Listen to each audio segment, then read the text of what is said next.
তো একটা কথা আছে না মানুষের মধ্যে, যে সবাই বলে, সবার মুখে মুখে এই কথাটা থাকে, যে যার যেটা অভ্যাস সেটা কিন্তু কখনো চেঞ্জ করতে পারে না।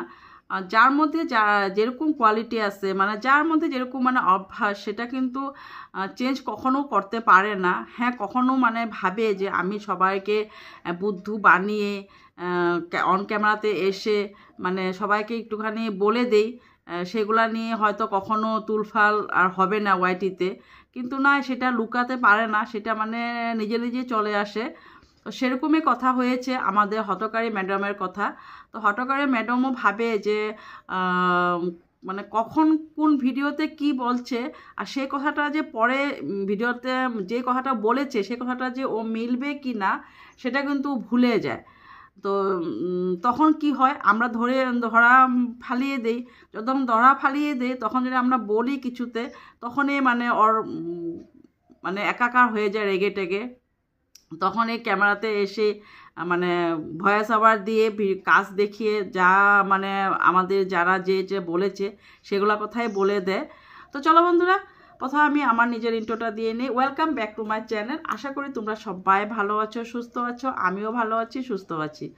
তো সেটাই, তো হটকারী ম্যাডামের কথা নিয়ে আবারও তোমাদের পাশে চলে আসছি। আশা করি তোমাদের আমার ভিডিও দেখে খুব ভালো লাগছে। এভাবে আমার পাশে থাকো, আমার সাপোর্ট করো। আর আমার মনে মানে যেগুলা ওরে নিয়ে ভুল মানে দেখি সেগুলোই বলতে আসছি। তো সেটাই, তো চলো। আমি ওর ভিডিও নিয়ে আগেও কথা বলেছিলাম যে ও যে কমেন্ট নিয়ে মানে কমেন্ট বলো বা আমরা কন্ট্রোভার্সি যারা ওর কথা নিয়ে বলি, তো সেগুলা কথা নিয়ে কিন্তু খারাপভাবে মন্তব্য করে করে এখন ভিডিও করে যাচ্ছে, কয়েকদিন ধরে দেখে যাচ্ছি। আর সে জায়গাতে অনেক প্রায় রয়েছে, যেরকম অনেক বোন বলো, দিদি ভাই বলো, মাসি বলো, কাকিমা বলো, সবাই কিন্তু ওকে বেশিরভাগ মানুষে বোঝানোর চেষ্টা করছে, যাতে মানে বুঝায় না, যেরকম প্রিয়া তুমি এরকম বলো না, এরকম বলে ভালো লাগে না, বা প্রিয়া তুমি এরকম করে করে বললে সবাইরে লাগে কথাগুলা, সবার মানে এরকম করে বলবে না, সেগুলা কথা কিন্তু ওর কোনোই মানে গায়ে লাগেই না কথাগুলো। ও মানে শুনতেই চেষ্টা করে না, ও মানে যেটা ভালো মনে করে সেটাই বলে। তো সেটাই, তো চলো। ও প্রথম বলল যে ডক্টর দেখাতে হবে ওর বাচ্চাকে নিয়ে, তো অতি শীঘ্রই ডক্টর দেখাতে যাবে বলেছে, হয়তো কাল পরশুর মতো হয়তো বেরিয়ে যাবে। আর তখন পর্যন্ত ভিডিওটা আমার অনেক দেরি হয়ে যাবে তোমাদের পাশে যেতে যেতে। তো যাই হোক, যতটুকু আমার মানে বলার প্রিয়াকে সেটাই বলছি। তারপর তুমি বললে যে আমি ডক্টর দেখাতে যাব আয়ুষকে নিয়ে, তো ওখানে কত টাকা খরচা হবে না হবে সবটাই তোমাদেরকে বলবো, চিন্তা করো না। আরে এই কথাটা কি বললো? আমরা কি যারা ওর ভিডিও দেখি, ও টাকা কত টাকা পয়সা খরচা হয়, কত টাকা কি হয়, সেটা কি আমরা হিসাব কোনোদিন খুঁজেছি? ওর থেকে কখনো খুঁজিনি। আমরা ভিউয়ার্সরা রয়েছি, আমরা অনেকে কমেন্ট করি ওর কাছে, অনেকে কমেন্ট করি, বলি যে তোমার বাচ্চা সুস্থ হয়ে আসুক, তোমার বাচ্চাকে তুমি যেভাবে কষ্ট করে ডাক্তার দেখানোর থেকে আরম্ভ করে যতটুকু কষ্ট করে যাচ্ছ এখন পর্যন্ত, সেগুলা নিয়েই কিন্তু তোমার কথাবার্তা বলা হয়। তোমাকে ভুল কখন ধরা হয়? তুমি যখন ভুল কথাবার্তা বলো, মিথ্যা কথাবার্তাগুলো বলো, তখনই তোমাকে ভুল ধরা হয়। তো আরেকটা কথা বলছি, আমি আগেও বলছি এখনও বলছি, দেখো, তোমার যে এখন ভিডিও করে তুমি যে এত মানে কোথায় ছিলে এখন কোথায় এসে পড়ছো, তো সে জায়গাতে কিন্তু ভগবানের দেন।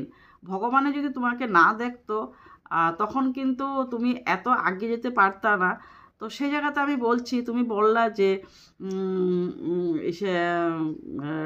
এখন তুমি বললা যে রাস পূর্ণিমা, তো রাস পূর্ণিমাতে প্রত্যেক 3 বছর তুমি বা 4 বছর তুমি পূজা করেছো, কিন্তু এখন তুমি পূজা করতে পারলা না, তো ফ্ল্যাটে চলে আসছো।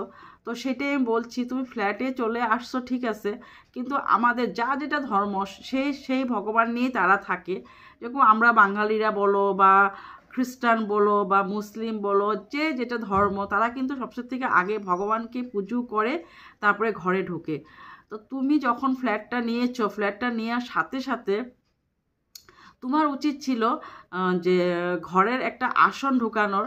যে এতগুলা রুম, তোমার তো রুম তো তুমি যত দেখালা আমাদেরকে, হোম ট্যুরটা দিয়েছো, তো সেই জায়গাতে দেখলাম তোমার রুম তো অনেকটা রয়েছে। তোমার রুম না না করে বেডরুম দেখলাম 2টা, তারপরে একটা দেখলাম স্টোর রুম, তারপরে কিচেন রয়েছে, করিডোর রয়েছে, তারপর তোমার ব্যালকনি রয়েছে, তারপর দেখলাম তোমার যেটা ব্যবসার রুম সেটাও রয়েছে।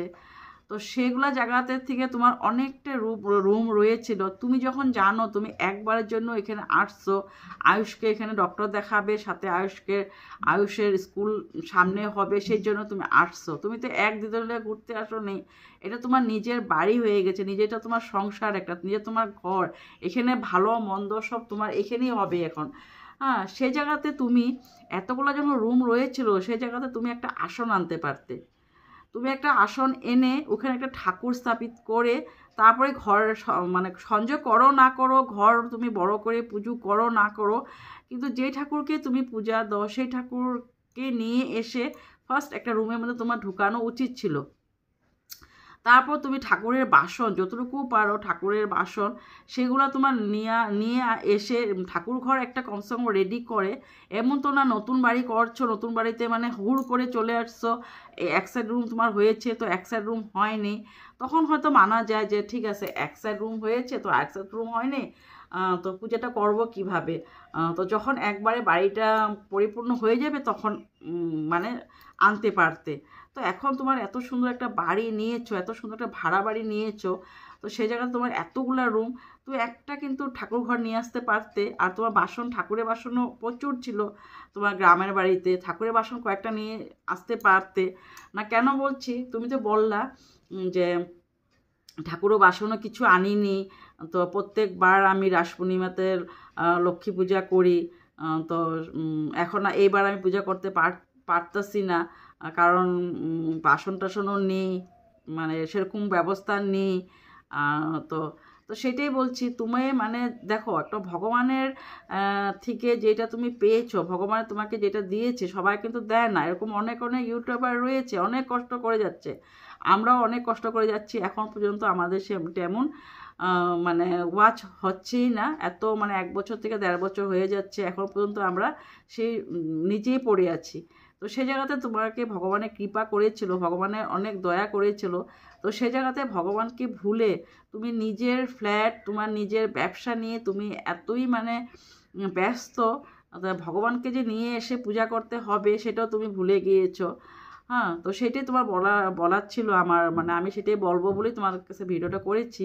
আরেকটা হলো তোমার কথা, যে তুমি যে বললে কালকে পরশুদিন ভিডিওতে যে জল নেই, মানে কোনো জলের খুব মানে প্রবলেম, সকালে জল আসে তো কখনো আসে না। তো সেই জায়গাতে আমি তোমাকে বলেছিলাম যে জল নেই, তুমি কিরকম একটা ফ্ল্যাট নিয়েছো, তোমার ফ্ল্যাটে জল থাকে না, এত বড় একটা ফ্ল্যাট, এত বড় একটা মানে বড় এত রুম ভাড়া রয়েছে। হ্যাঁ, তুমি কথাগুলো বলো ঠিকই, কিন্তু ভেঙে বলো না। মানে সব কিছুতে দেখি শ্বশুরবাড়ির কথা নিয়ে বা তুমি কেন এসেছো এখানে সেগুলা কথা নিয়েও তুমি কিন্তু কথাগুলা ঝাড়া ভাঙা বলো। সেই জন্য তোমাকে নিয়ে কিন্তু সবাই দোষারোপ করতে পারে। তুমি যদি ভেঙে বেঁধে কথাটা বলতে পারতা তাহলে কিন্তু কেউ তোমাকে দোষারোপ করতে পারতো না। দেখো এখন আমি তোমাকে বলেছি, হয়তো তুমি আমার ভিডিও দেখেছো কিনা জানি না, তুমি বলেছো তোমার ঘরে জল নেই, জলের প্রবলেম, সিল্কে জল আসছে না, যেখানে বাসন মাজস ওই বেসিনে তোমার জল আসছে না। তো সেটাই বলছি, তো তুমি আজকে ভিডিওতে বললে যে সব জায়গাতে জল আসে, খালি ওই বেসিনে যে পাইপটা, ওই পাইপটা কি নষ্ট হয়েছিল নাকি, প্লাম্বারে এসে সেটা পরিষ্কার করে দিয়েছে। তখন তুমি এটা বুঝিয়ে বলতে পারতে যে আমার সব জায়গাতে জল আসে, খালি আমার কিচেনে বেসিনে জলটা আসে না। তো তখন আজকের ভিডিওতে আমি বুঝলাম যে তুমি বললে যে মালিকে প্লাম্বার নিয়ে এসে কিচেনের যে তোমার বেসিন, বাসন মাজা ধোয়ার ওই জায়গাতে জল আসে না, এখন জল আসছে। তো সেটাই, তুমি ভিডিও করো ঠিকই, তুমি ব্লগ করে যাচ্ছ ঠিকই, তোমার ব্লগে অনেক মানে উন্নতি হয়েছে, কিন্তু সব কথাগুলো তুমি আধা ভাঙা বলো, মানে কথার কোনো মিল নেই। তো সেই জায়গাতে আমরা তোমার কথা ধরতে মানে চলে আসছি বলেই তোমার মানে গায়ে লেগে যায় কথাগুলা, যে আমরা কি বলেছি, কি বলতে আসছি তোমার কথা। অনেকটাই তুমি মানে বলো অন ক্যামেরা, মানে যখন তুমি ইসের কাম দেখিয়ে ভয়েসটা দাও তখনই বলো। তো সেই জন্য বলছি। আর তারপর তুমি আবার বললে যে আয়ুষ্ক ডক্টর দেখাতে যাব, কত না কত টাকা মানে খরচা হয়, চিন্তা করবা না, তোমাদেরকে সব হিসাব দিয়ে দেবে। আমরা কখনো হিসাব তোমাদেরকে চাইনি, কেউ চায়নি কত টাকা তোমার খরচা হয়েছে, কি কথা না কথা এসব কোনোদিন কেউ চায়নি। তো তুমি মানে নিজেই কথাগুলা মানে বললাম না, একটু ভেবে চিনতে তারপরে কথাগুলো বলো, যাতে এই কথার লগে নেক্সট কথাটা তোমার সাথে মিলে কথাটা। কিন্তু তোমার একদিনের জন্য ইউটিউবে আসা না, তুমি যতদিন পর্যন্ত এই প্ল্যাটফর্মটা থাকবে ততক্ষণ পর্যন্ত তুমি থাকবে। হ্যাঁ, তো তাহলে সেটাই তো, তোমার আজকের কথা কি বলেছ, কালকের কথা কি বলেছ, সেটা কিন্তু আমরা ধরেই মানে ফেলি আর কি, তুমি যেভাবে কথাগুলো বলো।